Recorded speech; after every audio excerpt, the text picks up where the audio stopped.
Queridos irmãos, quero saudar a todos com a paz do Senhor. Mais uma reflexão bíblica para nós aprendermos do Senhor como Ele é bom e como Ele é maravilhoso. Estou aqui com um texto aberto na Palavra de Deus e gostaria que você oferecesse um tempo ao Senhor para escutar aquilo que Ele preparou ao teu coração. O texto se encontra em Marcos, capítulo 10, a partir do versículo 17, que diz assim: E pondo-se Jesus a caminho, correu um homem ao seu encontro e, ajoelhando-se, perguntou-lhe: Bom mestre, que farei para herdar a vida eterna? Respondeu-lhe Jesus: Por que me chamas bom? Ninguém é bom senão um só, que é Deus. Sabes os mandamentos? Não matarás, não adulterarás, não furtarás, não dirás falso testemunho, não defraudarás a ninguém, honra teu pai e tua mãe. Então ele respondeu: Mestre, tudo isso tenho observado desde a minha juventude.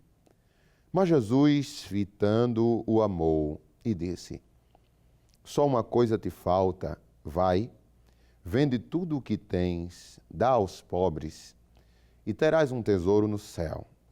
Então vem e segue-me. Ele, porém, contrariado com esta palavra, retirou-se triste, porque era dono de muitas propriedades. Então Jesus, olhando ao redor, disse aos seus discípulos: Quão difícil entrarão no reino de Deus os que têm riquezas. Queridos irmãos, esta passagem bíblica ela é registrada nos 3 evangelhos sinóticos: o evangelho de Marcos, o evangelho de Mateus e o evangelho de Lucas. Sabemos que o evangelho segundo Marcos foi o primeiro a ser escrito e ele foi todo citado por Pedro, que foi testemunha ocular de tudo que aqui está escrito. Não temos certeza se Marcos participou de pelo menos algum desses eventos, mas temos a absoluta certeza de que Pedro, ele foi discípulo de Jesus e acompanhou cada versão que aqui está narrada. Entendemos, amados irmãos, que este jovem, este homem, era muito rico e ele vem se encontrar com Jesus. Primeiro, em todas as 3 passagens, tanto Mateus como Marcos e Lucas, eles demonstram claramente que o fato deste rapaz ter procurado Jesus foi antecedido pelo encontro de Jesus com as crianças. Nota-se aqui o texto que eu li, é o versículo 17 do capítulo 10, mas no versículo 13 diz que trouxeram algumas crianças para que Jesus as tocasse, mas os discípulos repreenderam. Não era comum crianças terem acesso a pessoas adultas, principalmente em público e principalmente a pessoas que eram ligadas à religiosidade. Um mestre, por exemplo, um fariseu, um rabino, jamais as crianças tinham acesso a estes homens. E aí a Bíblia fala que os discípulos de Jesus fizeram o que comumente fariam com qualquer outro mestre. Eles repreenderam as crianças, eles impediram as crianças de vir. É claro, elas não estavam só, elas estavam acompanhadas dos pais. E o inusitado acontece. O mestre, vendo isto, ficou indignado. E diz a palavra de Deus que ele repreendeu os seus discípulos e disse: Deixai vir a minhas crianças ou os pequeninos, não os embaraceis ou não os impeçais, porque deles é o reino de Deus. Ou seja, Jesus está querendo dizer: como vocês estão impedindo que os donos do reino de Deus possam vir a mim, que sou o Senhor deste reino? Jamais os discípulos teriam essa autoridade se eles próprios, Jesus está querendo dizer isso, se as próprias crianças são os verdadeiros donos do reino de Deus e quem são os súditos aqui são os discípulos. E nota-se que quando as crianças vêm até Jesus, aquilo causou uma impressão maravilhosa em todos ali presentes. Afinal de contas, Jesus sempre mostrava ser diferente em tudo o que fazia. E aqui, mais uma vez, ele surpreende, tratando as crianças com todo o carinho do mundo. Amados irmãos, eu não vejo numa cena como essa o mestre tentando organizar as crianças e tratando elas como pessoas adultas. Eu vejo a cena de o Senhor se abaixando, pegando crianças no seu colo, abraçando-as, demorando com elas abraçadas. Criança sempre é gostoso de se pegar, gostoso de se abraçar. Criança é inocente, criança é pura. E o mestre sempre gostava de estar com alguma criança por perto para demonstrar o significado da pureza, o significado da inocência. Isso causou uma atração no olhar daquele jovem rico. Ele está no meio das pessoas, daquela multidão, e ele se aproxima. Depois que Jesus as abençoa, depois de Jesus ter abraçado todas as crianças, ele então se aproxima e diz: bom mestre, né? O que farei para herdar a vida eterna? Ele notou bondade em Jesus, ele notou algo muito especial em Jesus que diferenciava ele dos rabinos, dos mestres, dos religiosos. E o que na verdade Jesus estava fazendo, irmãos, ele está na condição de criador e as crianças na condição de criatura. Você nota que é a forma mais amorosa de Deus se relacionar com o seu povo, é os abraçando. Deus nunca teve esta oportunidade desde que criou Adão. A forma mais próxima que Deus se relacionava com o homem era no Jardim do Éden, quando ele vinha todo final do dia para se encontrar e conversar, dialogar com o seu filho, com a sua criatura, tanto Adão como Eva. Mas durante toda a história de relacionamento de Deus com o seu povo, a nação israelita, Deus nunca conseguiu se aproximar do seu povo de uma forma tão clara como nós estamos vendo aqui no fato de Jesus abraçar as crianças.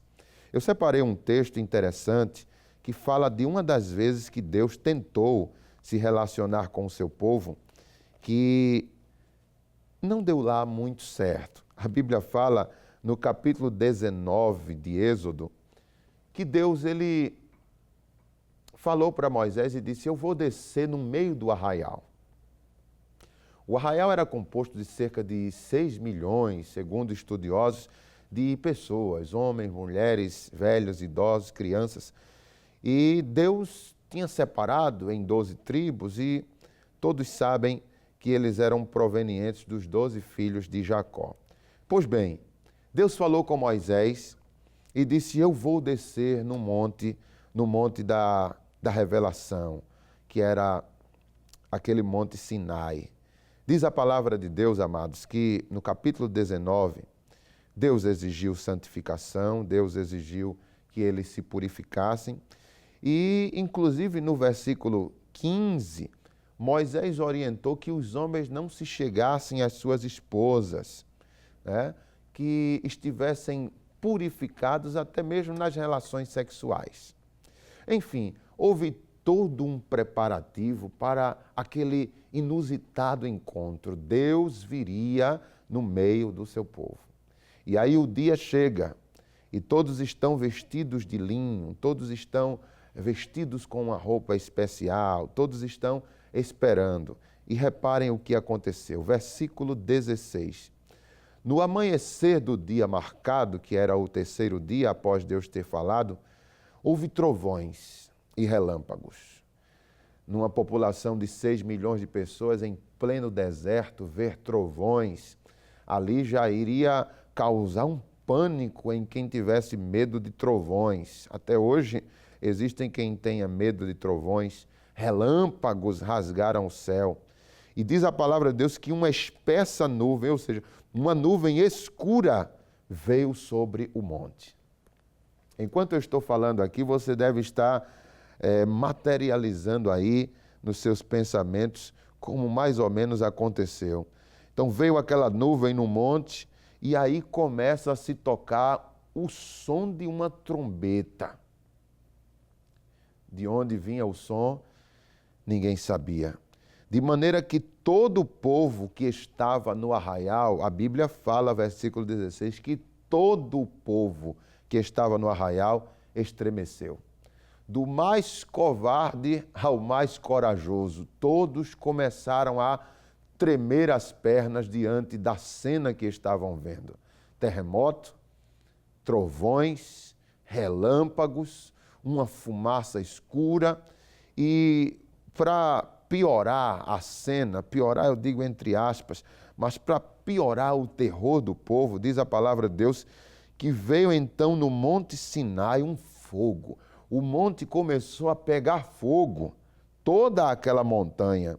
E essa fumaça parecia uma fornalha, diz o versículo 18, e todo o monte tremia grandemente. Você ficaria diante de uma cena como essa?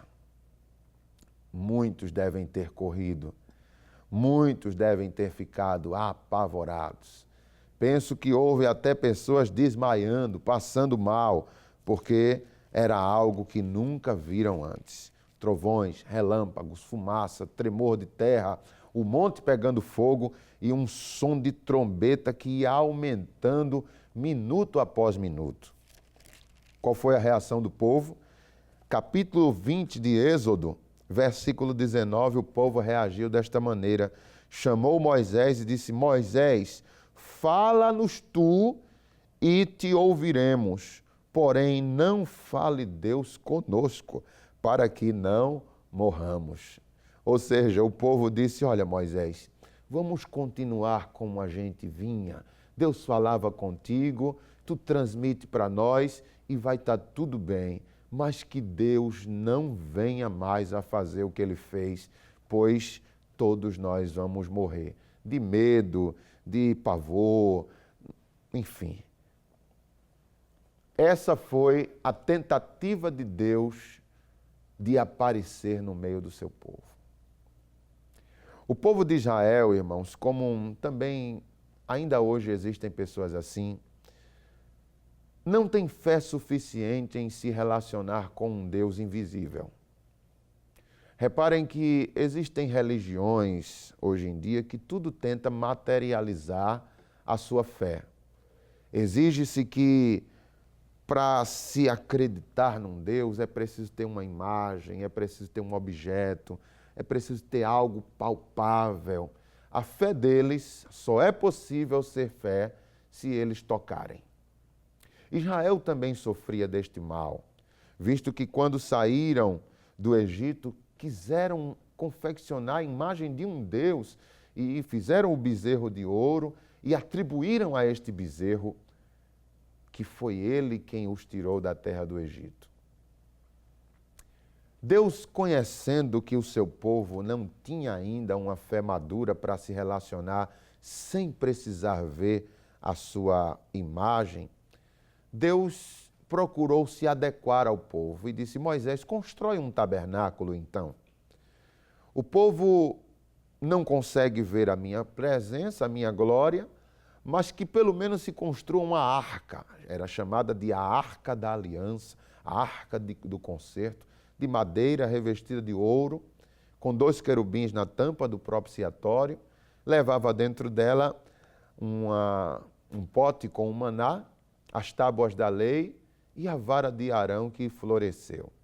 Era tanto que Israel acreditava que aquela caixa era Deus, que eles levavam a caixa como um amuleto para as batalhas. E na batalha que os filisteus roubaram essa caixa, Israel se desesperou de uma tal maneira que pensou que Deus havia saído do meio deles. Ou seja, a nação de Israel sempre foi tendenciosa a criar imagens que representassem Deus.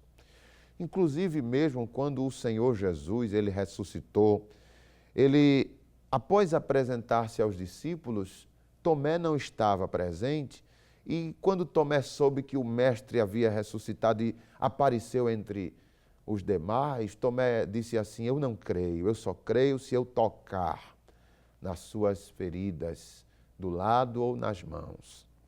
E quando o Senhor, 8 dias depois, apareceu a Tomé, ele disse assim: Tomé, porque tu tocaste, tu creste. Mas bem-aventurado é aquele que nunca viu, mas é capaz de crer. A fé genuína é capaz de se relacionar com Deus sem precisar ver, sem tocar, sem ter amuletos. Nós não precisamos de imagens para acreditar que Deus está conosco. Nós não precisamos beber nada para acreditar que a cura está entrando em nós. Nós não precisamos carregar nada ou dedicar nada de objetos para que acreditemos que a fé vai se materializar ou que Deus vai se revelar através daquilo ali. Na verdade, isso é uma fé defeituosa. Isso é uma fé que não consegue acreditar se caso não haja a materialização de algo. Portanto, Deus, ele convida o seu povo a viver uma vida de tal maneira que consiga acreditar sem precisar vê-lo. Eu falei que Deus se revelou no deserto através desta sua aparição. Deus também se revelou através da arca do concerto. Deus, ele agora vem se revelar através do seu Filho Jesus. E foi talvez o maior feito que Deus fez, acredito que até mesmo maior do que a criação da terra ou qualquer outra coisa, foi Deus vir no corpo de um ser humano. Jesus, sendo Deus, ele vem, o Verbo de João, se fez carne e habitou no nosso meio. Então você imagina agora Deus na pessoa de Jesus, Deus no corpo de um ser humano, tendo agora a oportunidade de tocar nos seus filhos, de abraçar crianças. Então, se podemos dizer que Deus tinha um sonho, o sonho dele estava sendo realizado. Ele estava mais próximo da sua criatura do que em toda ou qualquer época anterior. Deus nunca esteve tão perto como agora estava com aquelas crianças. E isso era maravilhoso para Jesus. A palavra de Deus diz então que o jovem rico, vendo ele satisfeito por estar abraçando, ele então vem e pergunta: o que é que eu faço para herdar a vida eterna? E Jesus vem com uma resposta tão simplória, tão óbvia, que até mesmo um fariseu poderia ter dado, ou qualquer outro religioso. Jesus fala a respeito das leis morais da palavra, dos mandamentos. Ele diz: não matarás, não adulterarás, não furtarás, não darás falso testemunho, não defraudarás ninguém, honra teu pai e tua mãe. Tão simples. E o jovem parece que interrompe Jesus e diz assim: eu tenho feito tudo isso desde a minha juventude. Aí Pedro, irmãos, é o único que escreve isso aqui, ou seja, Marcos, citado por Pedro, versículo 21. Mas Jesus, fitando os olhos nele, o amou. O amou. Isso nos faz entender que este amor de Jesus, ele se engrandeceu por aquele rapaz. Esse amor de Jesus, ele tomou uma proporção mais profunda. Jesus olha para ele nos seus olhos, e aquilo chamou a atenção de Pedro. Pedro discerniu pelo olhar de Jesus que Jesus o está amando. E Jesus, por amá-lo, vai então trazer uma segunda proposta. Jesus então vai vir com uma correção. Jesus vai sondar o coração daquele rapaz e vai mostrar que nem o primeiro mandamento ele cumpriu ainda, que era: amarás ao Senhor teu Deus sobre todas as coisas. Jesus viu um trono dividido dentro daquele jovem, onde ele queria servir a Deus, mas era escravo das suas riquezas. E aí Jesus, o amando, por o amar, Jesus então vai corrigi-lo e vai dizer: só te falta uma coisa. Vende tudo o que tens, dá aos pobres, terás um tesouro no céu, então vem e segue-me. Jesus tinha muitos discípulos. Os mais próximos eram os conhecidos 12 apóstolos. Mas Jesus está propondo a este rapaz que ele venha fazer parte daquele grupo particular, daquele grupo seleto. Certamente seria muito mais proveitoso um discípulo rico no grupo, porque afinal de contas o grupo sobrevivia de doações e ter uma pessoa rica entre eles já seria uma grande vantagem para as viagens, para os investimentos, para o conforto da equipe, talvez. Mas Jesus não se interessa pelo que ele tem, Jesus se interessa pelo que ele é. Jesus se interessa pelo que ele é. E diz a palavra de Deus que a proposta era clara: vende tudo que tens, dá aos pobres, eu vou te esperar.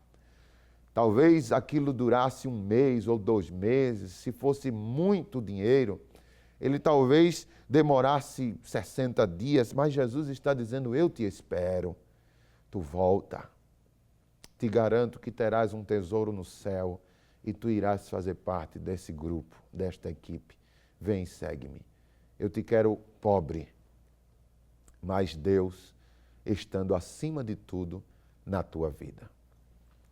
A proposta de Jesus foi muito clara e foi compreendida na hora pelo rapaz.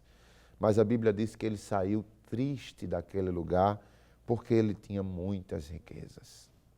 E Jesus então vai esclarecer aos seus discípulos que seria impossível para alguém tentar servir a Deus e servir as riquezas ao mesmo tempo. Ou você há de servir um a um de forma devota, ou então você será escravo das suas próprias riquezas, uma prisão sem muros. A riqueza é um patrão impiedoso. A riqueza, quando tem você como seu escravo, seu empregado, e ela lhe domina, ela se torna ruim, destrutiva. E o seu principal inimigo para se encontrar com Deus. O que o Senhor Jesus, ele fala para nós através dessa passagem? Que ele deve ter a primazia de todas as coisas em nossa vida. Que ele deve ser o Senhor absoluto. Nota-se uma coisa: esse ano do acontecimento era por volta do ano 35 depois de Cristo, 35 da era cristã. E no ano 70, toda Israel foi destruída. Roma invadiu os muros de Jerusalém, os queimou. A legião do imperador Vespasiano, ela dominou totalmente Israel e, segundo relatos, todos os ricos passaram a ser escravos.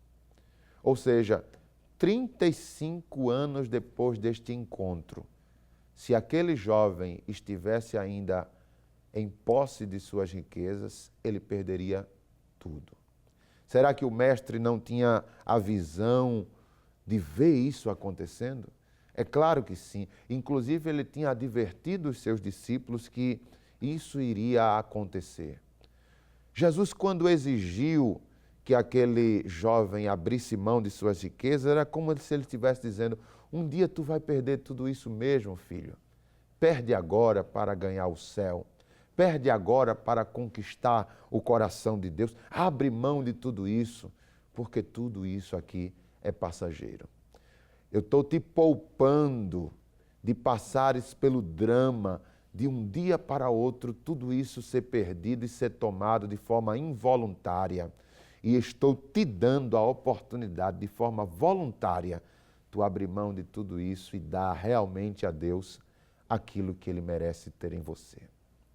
Amado ouvinte, telespectador, você que está nos acompanhando com esta mensagem, acredite, Deus foi quem parou você agora diante da televisão.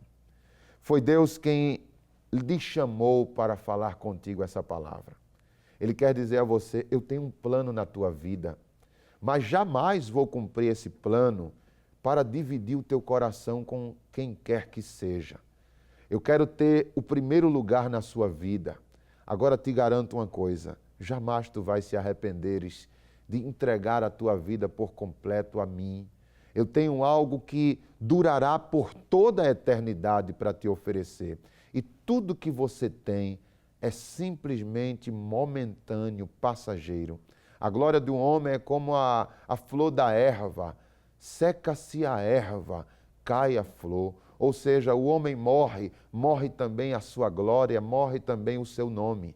Portanto, aceita o convite de Deus, entrega totalmente os teus caminhos ao Senhor, confia nele e Ele é poderoso para te surpreender com coisas grandiosas. Vamos orar? Vamos fazer uma oração pela tua vida, pela tua família? Curve sua cabeça. Pai, na tua presença estamos agradecidos por mais um programa, Senhor, mais uma reflexão bíblica, onde tu certamente falasse com centenas, milhares de pessoas pela tua palavra. Não os deixes, Senhor, reagir como este jovem rico, que depois de ouvir a palavra, saiu entristecido. Mas permita, Senhor, que cada um dos ouvintes possa absorver a tua palavra e neste momento sair assim, meu Deus, regozijado porque tu falasse. Que cada vez mais possamos abrir mão, Senhor, de todas as coisas que nos prendem e nos afastam de Ti. E assim, Senhor, alcançarmos a felicidade plena e duradoura que só Tu tens para oferecer. Abençoe este lar, abençoe este coração, abençoe esta vida, Senhor, que está aí do outro lado e que ele possa sentir exatamente agora a presença do Teu Espírito Santo com ele, trazendo paz, conforto ao seu coração e trazendo quietude a qualquer coisa que tenha tentado trazer inquietação a ele ou a ela. É o que eu te peço e te agradeço, Senhor, no nome do Teu Filho que vive e reina para sempre.